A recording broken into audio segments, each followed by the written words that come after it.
There comes a moment in every believer's life where the noise of the world becomes so loud that we forget what the voice of God even sounds like. But let me tell you something today. When God speaks, everything changes. The chaos calms. The fear flees. The dead things come alive. We don't need another opinion. We don't need another trend. We need a word from God.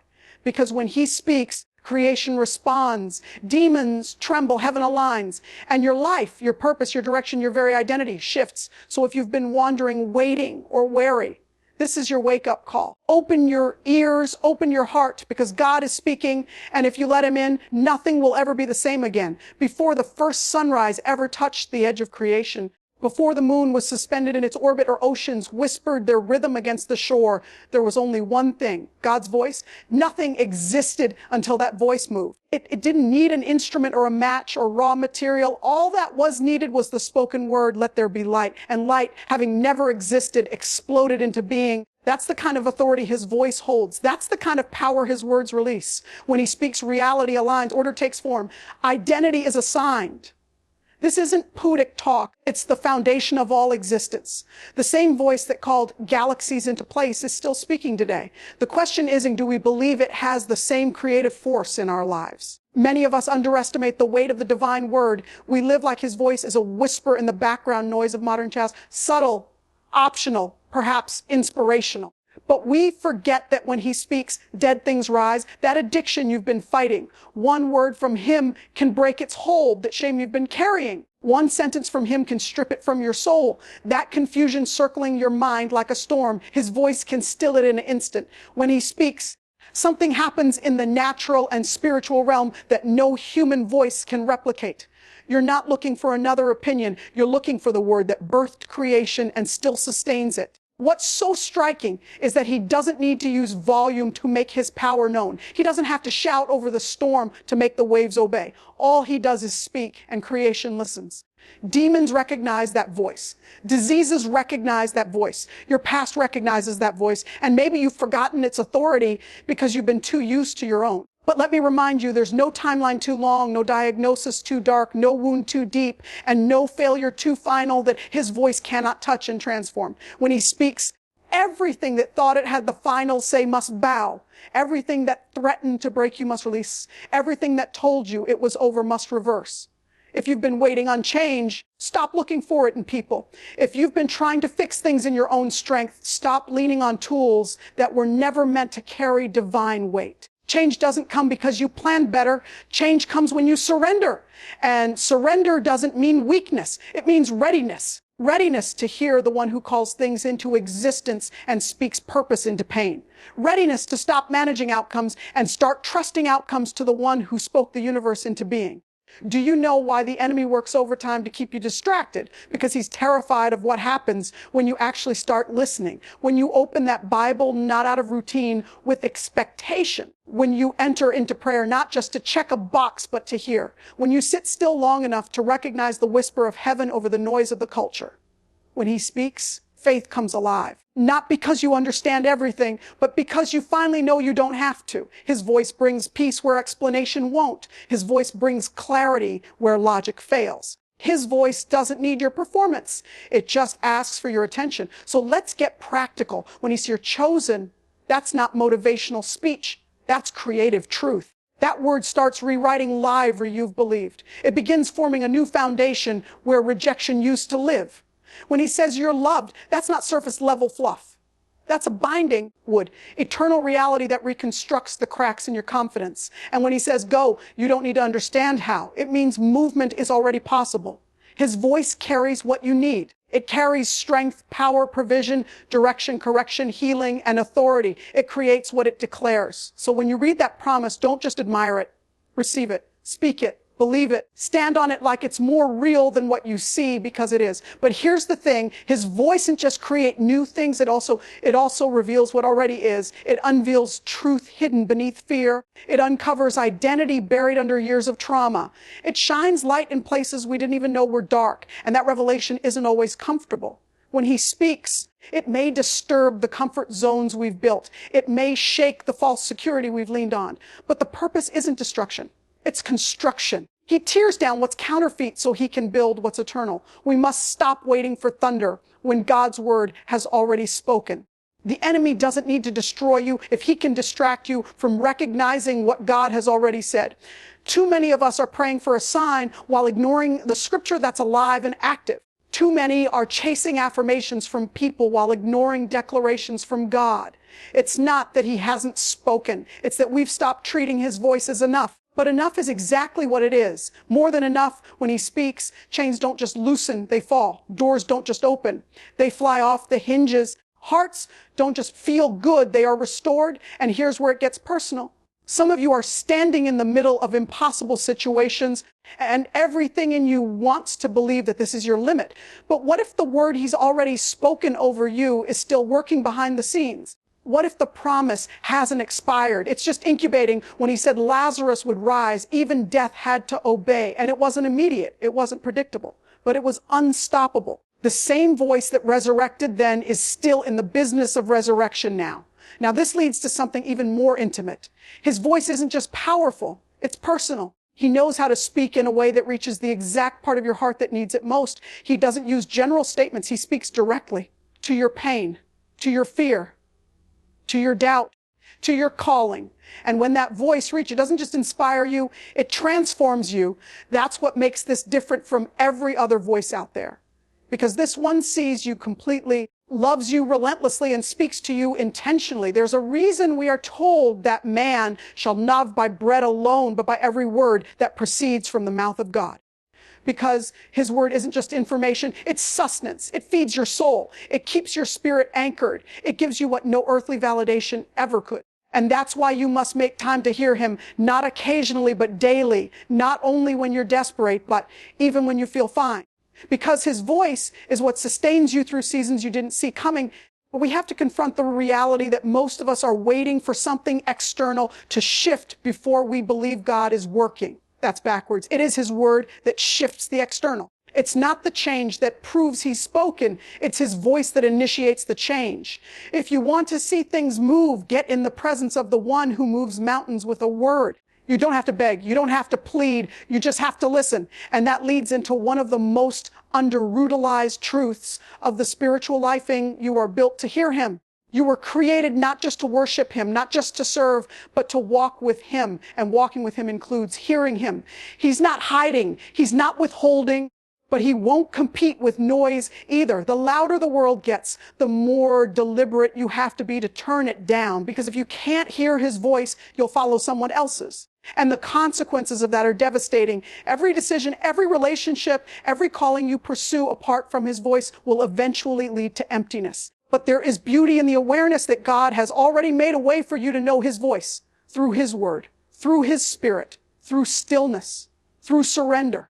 It's not complicated, but it does require intentionality. You won't hear him by accident. You hear him when you prioritize him. And once you do, once that voice breaks through the noise, once it whispers purpose into your confusion, once it speaks healing into your trauma, once it brings courage to your fear, you will never be the same again. Everything changes when God speaks. There's a divine rhythm written into your existence, a sound only your soul can hear when it's in tune with the voice that made you. And the moment that voice speaks purpose into your life, everything else you thought mattered begins to fall away. Because when he speaks, it's not just information, it's direction. It's not just comfort, it's calling. His words don't simply settle your heart, they position your feet. You don't have to wander through life chasing every opportunity when you've already received the one voice that brings clarity, alignment, and focus. That voice does what GPS can't. It recalibrates your soul, reminding you of who you are and why you're here. You were not placed on this earth to just exist. You weren't created to float through a series of events, hoping meaning finds you one day. There is a divine assignment with your name on it, and no one else can walk it out the way you can. The problem is that most people confuse business with purpose, but activity doesn't equal destiny. Movement doesn't mean mission. You can be going fast in the wrong direction, and all it takes is one word from the voice of God to stop you, turn you around, and point you toward the life you were actually made for. His word doesn't just tell you where to go, it shows you who you are while you go. Purpose isn't something you chase, it's something you hear and respond to. That's why the voice you listen to matters more than any resume you can build. If you're listening to the wrong voices, even success can become a distraction.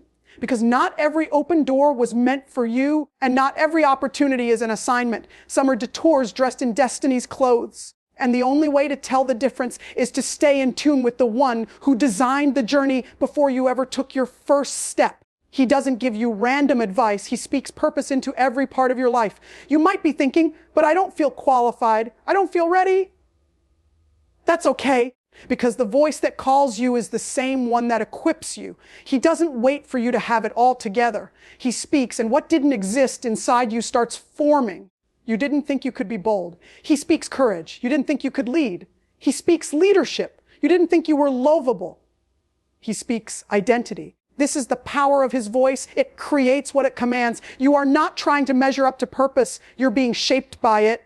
And sometimes that shaping happens in obscurity. You might feel overlooked. You might feel like your life is hidden, like everyone else is moving forward while you're stuck in silence. But what if the silence isn't absence? What if it's preparation? The hidden seasons are not wasted. They're where roots grow deep. That's where his voice trains your ear to recognize his tone, his whisper, his prompting. Because when you step into your purpose publicly, you better believe the enemy is going to try to distract you.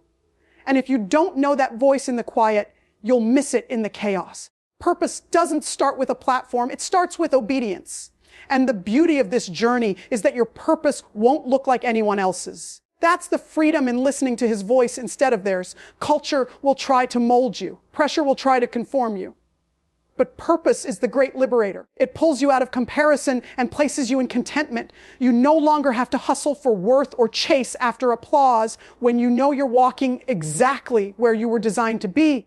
That's what his voice does. It frees you from pretending and invites you to live fully awake. But let's be honest, hearing that voice is not always easy. We live in a world that screams. Notifications, opinions, expectations, they all want our attention, and they're loud. But the one who calls you doesn't compete with noise. He speaks in stillness. He waits for your surrender.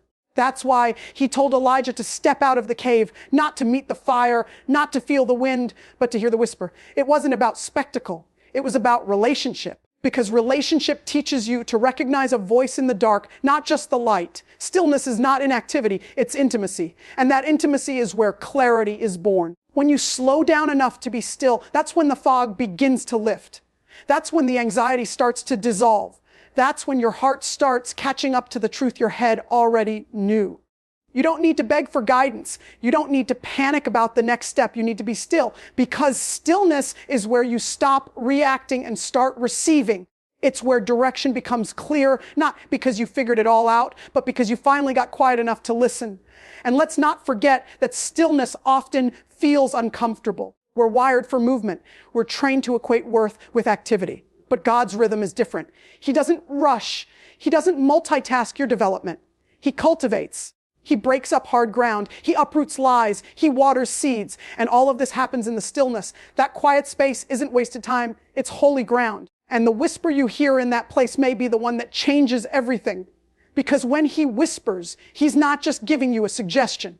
He's offering you transformation. That whisper might sound like conviction. It might sound like courage. It might sound like correction. But it will never sound like condemnation. You'll know it's him, because even when it challenges you, it draws you closer. It refines you without shaming you. It stretches you without breaking you. That's what makes his whisper different from the noise. The world will scream fear. He whispers peace.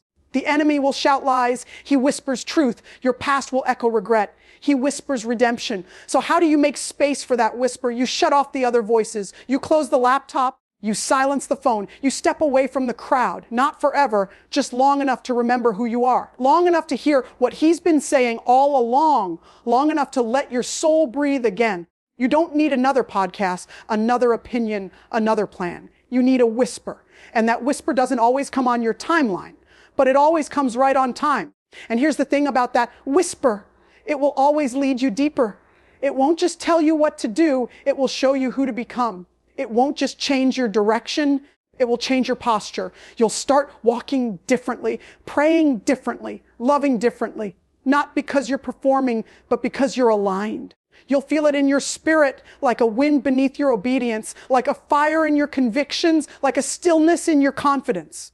That's the result of listening. That's the result of being led by a voice that knows the beginning and the end and everything in between. This is not about being perfect. This is about being present.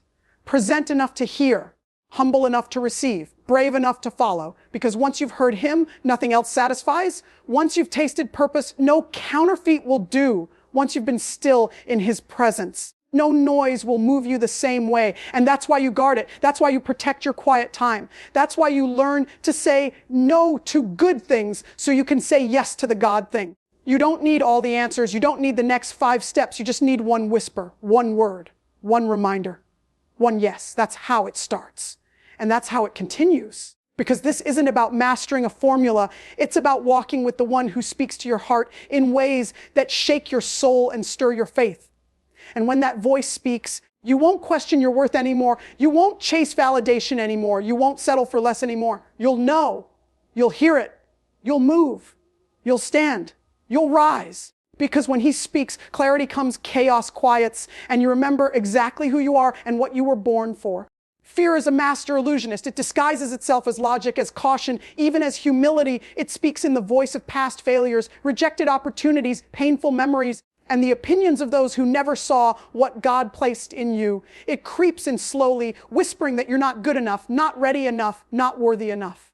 It doesn't need to destroy your life outright. It just needs to delay your obedience. It doesn't need to chain your hands. It just needs to paralyze your heart. And the most devastating thing about fear is that it sounds so familiar that we often confuse it with wisdom. But fear is not a friend. It is an enemy of faith, a silencer of destiny, a thief of purpose. But then comes that moment when God speaks. And when he speaks, fear has to shut up. It doesn't disappear because the circumstances change. It disappears because his voice reminds you who has authority.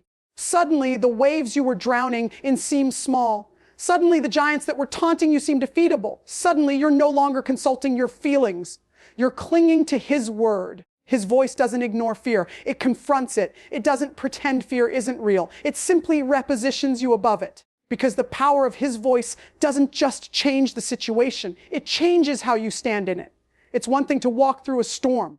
It's another thing to walk through it knowing you heard the voice of God before you stepped in. That's when fear loses its grip. That's when anxiety runs out of room. That's when insecurity backs off, because nothing in your environment can cancel what you heard in your spirit. That word becomes your weapon. That word becomes your anchor. That word becomes your strategy. You stop fighting people and start standing on promises. You stop second guessing and start declaring. You stop hiding and start advancing. Faith doesn't mean the absence of fear. It means you've chosen to listen to a higher voice. It means you've decided not to partner with fear any longer. It means even if your knees are shaking, your spirit is anchored. The courage doesn't come from your personality. It comes from the presence of the one who spoke to you in the first place. That's why the same Peter, who was too scared to be associated with Jesus one night, became the bold preacher of Pentecost a few weeks later. Something happened between the denial and the declaration, and that something was a voice that reinstated him, reaffirmed him, and reassigned him. When God speaks, failure is not final, shame is not permanent, and fear is no longer in charge. But this is where so many stop short. They hear the word, they get stirred up, they feel the shift, and then they sit back down. Because fear doesn't just leave when you hear truth, it tests you when you try to live it out. And this is where the next step matters most. Because when you've heard God, the next thing you must do is respond. Not react, respond. That response is your declaration to fear that it no longer governs your choices. That response is the evidence that faith has taken the lead. You can't just hear the word, you have to walk in it. Obedience is the proof that you've really heard him. Not because he needs your effort, but because he invites your cooperation. His word creates the power, but your obedience creates the pathway. You can't see the Red Sea part until you step into it. You can't watch the walls fall until you march around them. You can't see the provision until you bring the little you have. The miracle isn't in the comfort zone. The breakthrough isn't in the planning room. It's in the obedience. That's where the power gets activated. And let's be honest, obedience is rarely convenient. It usually comes at the most uncomfortable moment in the most uncertain time and asks you to do what doesn't make logical sense. But that's exactly how transformation happens. If you only obey when it's easy, you'll never grow beyond your current level. If you only follow when the path is clear, you'll never experience the kind of faith that moves mountains. God doesn't just want you inspired. He wants you changed. And change happens when you act on what he said, not just admire it. It's not enough to clap for the sermon. It's not enough to repost the verse. It's not enough to highlight the page. The power is in the doing. The anointing is released in the motion. The oil flows where obedience goes. Every time you say yes, even in fear, even in uncertainty, even in weakness, heaven moves. Hell trembles, doors open, chains break, and you step further into the version of you that God saw before you ever took your first breath. Obedience isn't about performance. It's about partnership. It's your way of saying, I trust you more than I trust what I see. I believe what you said even when everything around me says otherwise. That's when the supernatural invades the natural. That's when the impossible becomes your new normal, because the word never returns void. But it does require a vessel. It does require someone who will believe it enough to live like it's already true. That's when transformation starts to leak into every area of your life. Your mindset shifts, your relationships align, your prayer life ignites, your identity gets rooted. Not because you're trying harder, but because you're walking in alignment. And that alignment becomes the target of the enemy. Because nothing frustrates hell more than a believer who listens and obeys. You become dangerous. You become unshakable. Not because you're loud, but because you're rooted. Not because you're perfect, but because you're submitted. And when submission meets strategy, you walk in an authority that hell can't replicate. That's why the enemy wants you paralyzed in indecision. He knows if you ever start acting on what you've heard, you'll start taking territory that was never meant to be his. Some of you have been standing at the edge of obedience for too long. You've heard the word. You've confirmed the word. You've prayed about the word. But you haven't walked in the word, and your growth is waiting on your go. That step doesn't have to be big. It just has to be bold. Send the email. Make the call. Apologize. Start the ministry. Write the book, apply for the job, share your testimony, release the offense, whatever it is, your obedience is the bridge between the promise and the fulfillment. Don't stay stuck at the edge. You weren't made to live in almost. You weren't created to just be stirred. You were created to be sent. And every time you respond to the voice of God, something inside you changes. You stop being a spectator in your own life. You become an active participant in heaven's plan. You start seeing fruit where there was once frustration. You start experiencing peace where there was once panic. You start walking in confidence that's not based on your talent, but on your trust. This is the kind of life that was always meant for you. A life not ruled by fear, but released by faith. A life not spent in waiting rooms, but in war rooms. A life where you don't just hear his voice, you live it out loud. So yes, fear will knock. Yes, doubt will whisper. Yes, the enemy will try to distract you. But once you've heard him speak, you carry a power that fear can't match. And once you've obeyed that voice, you walk in a freedom that no lie can revoke. This is how the kingdom advances, through people who don't just listen to God's word, but live like it's the most real thing in the world. Because it is. And once you've lived by it, there's no going back. You'll never settle for silence again. You'll keep listening, keep moving, keep trusting, keep growing. That's how faith becomes a lifestyle. That's how obedience becomes your oxygen. And that's how you become the unstoppable, unshakable force you were always meant to be.